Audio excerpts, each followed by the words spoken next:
Hey there guys, what's going on, and welcome back to the Ultimate RTG. And I may have done a few too many upgrade packs, 51 to be exact, unless you don't want to count these two that came from squad battles. I'm pretty sure gold 1 or gold 2. I mean, I'll take the coins, I'll take the added packs, it's always a bonus. But the Liga and upgrades, I'm going to keep recycling. And if we can pack one of those desired blues, I'll be very happy. Now, what I have spent is over 350,000, and all the stuff that I had added to the club from FUT Champ rewards, division rivals. So it is a little bit of a risk. It's a major investment. But what I found out before we go and open some of these packs, we have at least 2 full squads at a minimum 90 overall. And if we spread that over 3 or 4 teams, if we were to complete an icon, that's 87. And then over the course of time, when we're opening up more packs, we've got more rewards, we're going to be able to comfortably do an icon without breaking a sweat. So if EA wouldn't mind and actually drop some cards, like it's already June pretty much, and the game's like going to be over after team of the season. So icon moment SBCs, are they really going to get around to releasing the go-to ones? Maybe, maybe not. Well, if you're enjoying the series, by the way, thumbs up on today's video. If you're new to the channel, subscribe. And like I say, all that stuff I'd be prepared to submit into something. Maybe not Lozano, because I've only just unlocked the guy. And he is like a really nice impact sub. But let's go and open a few packs, and we will resume our FUT Champs run in a second. Now, I was 13-2, and I was feeling all right. Like, I was winning games. It don't make any difference if I'm feeling bad on the game, as long as I'm getting the results. And I started playing again, I think it was like half 10, 11. Like, I went for a nap during the day just to get ready. And I feel like we played all right. Some drama, definitely. You know me, always in FUT Champs. It's never easy. But Sancho and Sabitzer, did they really step up when I needed them to? We're going to find out. But let's open a few of these. You never know. I might pack a blue. Yeah, UCL blue. Now, I don't want to see any of that tonight. The one thing that I like with Liga Un is, in the past, if you hit a walkout, you're basically getting either a team of the season or like 3 other cards, because it's such a small pool of players. I'm gonna have to figure out like exactly what cards are available. But blues, Liga and blues, walkouts, it's just super hype, man. You know you got something when you see blue. But I have already like a few of those team of the seasons, like a lot of them. Like yesterday's pack was pretty crazy. What did we get? Like 7 blues out of that 84 plus. In terms of like playable ones, it wasn't looking so good. But I gotta say, I am happy with the fodder, like Fonte and all that rubbish. They come in handy. I don't want to stop until I get a blue or I get a walkout, but I don't want to open like all of them, because I do want to sit down and enjoy these tonight and recycle through. I'm gonna have to be careful as well, because I don't really know what other SBCs to do. Like already I've got like some non-rares that I can stick in. So I just quickly submitted them into the player picks. I'm pretty sure those are the next best things to do. Like the league packs, the Liga Un packs are real nice. So the rares, I mean, it's not specific to the league. So that's why I don't know if they're really the go-to. Well, let's put them to the test. Any blues? Usually the player picks for me are like literally the best things to do. Perisic, I'll take. Come on, 85s, 87s. I got so many. I don't know if I've already got Rui Patricio. I probably have at the club. I've got so many informs. I really don't need them. No, I don't have Patricio. Nice. 82, 84, 86. Nah. All right, last one. And then we get into the FUT Champs highlights, and then I'll open a few more at the end of it just to celebrate. Unless we haven't got Elite 3. That's what I will say. Unless we haven't got Elite 3. Okay, they were absolutely horrific. So here we go. For the first match, we do come up against a really nice Bundesliga Serie A mix. And the man was running Kingsley Coman. And it was a card that I recommended somebody that I know. And instantly he said, no, don't want to use him. 3-star weak foot. And I can kind of understand why. Because you don't want that really important chance falling on somebody's weaker foot.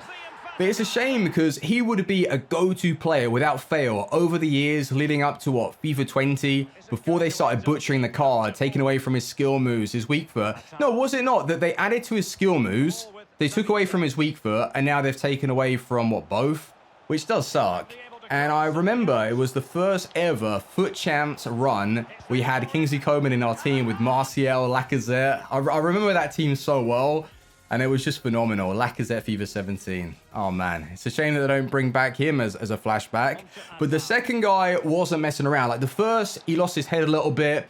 He was carrying his players out of position and we cleaned him up. This guy was using a phenomenal team. David Alaba, that I still have not got around to trying, whether it's on my account or somebody else's. You look at his stats, and he should be able to play a very good centre-back. What, 97 reactions, high composure, mad defending. But we're 2-0 down in this game. And do you know what I was fought with? As soon as I went a goal down, even if I had 17 game minutes left, and I wasn't doing this like weeks before, I would be ball chasing. And I was so eager to get the goal. Whereas like a few weekends, like I say, I was a little bit more composed and I was just confident with how I was playing and I knew that I'd get another chance. And I just didn't have that this weekend. So although we were scoring goals and we were winning games, I just didn't really feel right. But we're still scoring. And that's the important thing, right? So we're losing still 2-1. Jadon Sancho trying to do his thing around the edge of the box. And I'd say like his technical dribbling is nice, but he doesn't spin as fast as like other players that I have used on the ball. Where when it comes to skills, oh, he's really fluid and he's light and he does his thing. So depending on really like what you're after, I'd say maybe there are better strikers on the game. But with Sancho, you wait until you see his record. It's pretty insane. Like, it's nice. And I've got not really too many bad things to say about him unless we're looking at the really clutch opportunities. And it wasn't once, twice, or 3 times, but I did find myself missing a few shots. And I look back at the clips and I don't know if it was really more what I've done or if it is Sancho or just a lack of confidence in my play. But we are somehow winning this game and I made such a bad mistake, a horrendous mistake. In the 90th minute, I turned back into him. Like, what am I doing? Like, I just couldn't get out of my feet and I didn't know where to turn. But Sancho, what's he got up his sleeve here? Nice little La Croqueta cancel and bang, to play the extra pass. Under those circumstances, 92 minutes and we get that late winner. Come on. And it's Sabitzer was at the heart of the action there as well, just to play the extra pass to Coutinho. And I have been pleasantly surprised with what he's offered. Now, I'm going to go and show you his stats at the end of the game, but I'm going to bring him up on my screen right now just to refresh my memory. Where is he at? Oh, I've got the other team. Well, you can watch these clips and I'll try and find Sabitzer. I'm pretty sure, well, he would have played 30 games, and I think it's 13 goals. Yeah, 30 games, 13 goals, and 13 assists. And if I remember rightly, when we were running De Jong, he had like, I think it was about the same, like half and half on what he was providing with the assists and also the goals. So a straight swap, Sabitzer hasn't let us down. Obviously, when we get into those attacking thirds, you might want someone a little bit better on the ball. But give this guy credit for under 100,000 coins. You guys, if you're running a Bundesliga team, test him out. See what you make of him, because his finishing is nuts, and he was a clutch player.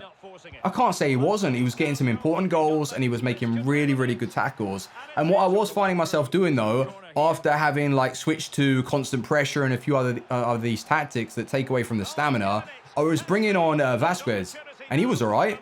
With his high work rates, a little bit more agile on the ball. He did a pretty good job.